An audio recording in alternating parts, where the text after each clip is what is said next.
Here we are, thoughts from the office, Redneck's Pride Outdoors. Flower auctions is the place to be. Everybody goes to them to sell their fur and to see what everybody's caught, and to ooh and ah and all that stuff. We see it every weekend here lately. Fur auctions going off here, yonder, and about. But a few years ago, quite a few years ago now, there was this one particular fur auction. And like every other fur auction, there's a lot of folks there oohing and ahhing, looking at the fur, and a lot of good trappers. There was these two young, brand spanking new trappers went to the fur auction. They didn't have much fur on them. They didn't have a whole bunch. But they wanted to experience, they wanted to see the fur auctions, they wanted to see what was going on, being first-year trappers. And it was leaning up against a table, and there's two men caught their eye. And the reason these two men caught their eye is because one of those men was well known. He was known to be an exceptional trapper, and even the newer trappers, being young first-year trappers, they knew this name of that local trapper.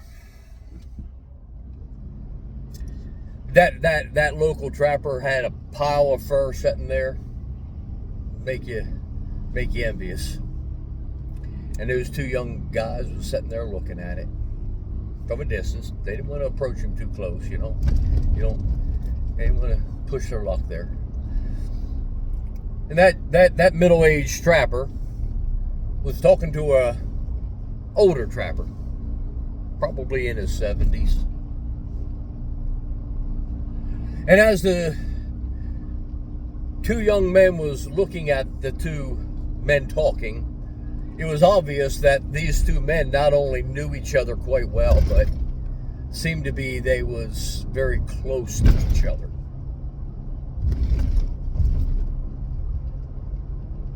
And the newer trappers was talking to each other, obviously, and they would say, "Man, I hope one day I can be as good as that guy."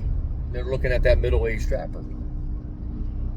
They're looking at him and they're saying, "Wow, he must have a ton of knowledge. He must really know what he's doing. Man, I hope I can get that good." And they were just oohing and ahhing, just constantly thinking and talking to each other about that one trapper.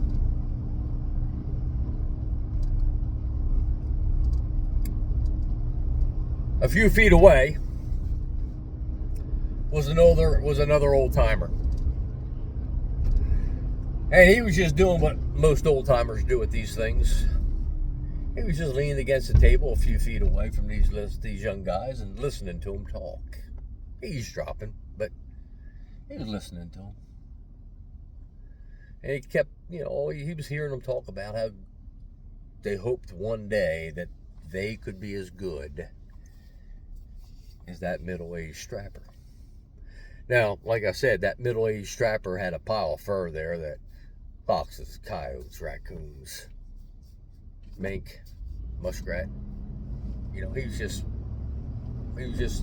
the legend was proven by the amount of fur that he had. The old timer, the old guy that was standing there talking to him, he had, one of those hangers, fur hanger, and had 10 pelts on it. A few fox, a few raccoons. And as this other old timer, just standing off to the side, listening to the two young guys look at and talk about those two guys, he noticed that they didn't say too much about the old guy. They didn't even acknowledge the old guy. He just was fixated on the middle-aged guy with all the fur. So he kind of edged a little bit closer to him and said, "How you doing, young fellas?" And they answered respectfully, "Fine, how about you?" And, the cordials. He introduced himself, and they introduced themselves to him, and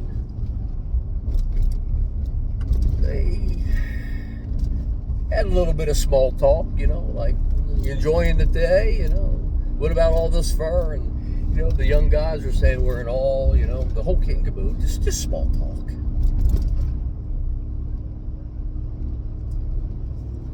The old timer there looked at him and said, "You mind if I ask you boys a question?" They answered, "No, go ahead." He said, "Who, in your opinion, would be a better trapper? A man who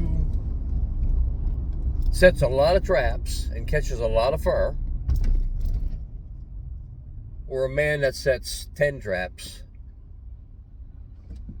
and catches 10 fur-bearing critters?" The two young guys looked at each other a little bit, and one of them finally said, "Well, I guess in theory it would be the guy that only set the 10 traps. The only problem with that is nobody would know about it." The other guy agreed with it. He said, "Yeah, I mean, he would only have 10 pelts to show for it, so nobody would know that he only set 10 traps." The old timer just looked at him with a smile on his face and said, "I suppose you're right. I suppose you're right." With a great big grin on his face, he said, "Well, fellas, I'll bid you farewell. Hope you enjoy yourself." And that big old grin still on his face, he turned to walk away.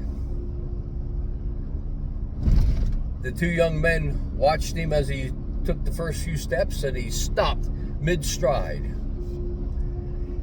And he turned around and looked at those two young guys with a great big smile still on his face. And he said, "By the way, I bet you fellas didn't know that old guy taught that other guy how to trap."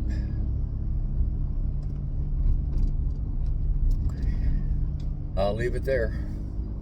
Thoughts from the office, Redneck's Pride Outdoors.